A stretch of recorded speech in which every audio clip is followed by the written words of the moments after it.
Šis video tiesiog vienas iš daugelio mūsų kelionės po Klaipėdą dėlionės dalių. Juolab šis pėsčiųjų tiltas, jungiantis Šaulių ir Kretingos gatves, yra neeilinis, o ilgiausias tokio tipo tiltas Lietuvoje. 300 metrų ilgio ir 3,5 metrų pločio. Pėsčiųjų tiltas buvo atidarytas dar 2010 m. Liepos mėnesį, siekiant užtikrinti saugų pėsčiųjų ir dviratininkų judėjimą tarp miesto centro ir šiaurinės dalies.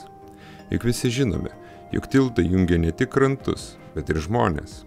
Turbūt šių dienų pinigais, vertinant tilto statybą, kuri anuomet kainavo apie 13 milijonų litų, pasirodytų visai nebrangi būtinybė.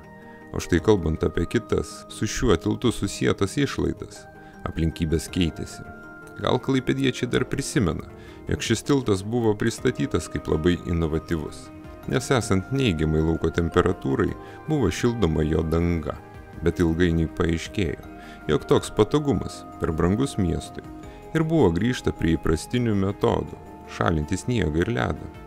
Tačiau valyti sniegą ir barstyti druską ant tilto ne visuomet pavykdavo laiku. Tad pavyzdžiui, 2024 m. lapkritį tiltas tapo tikra čiuožykla.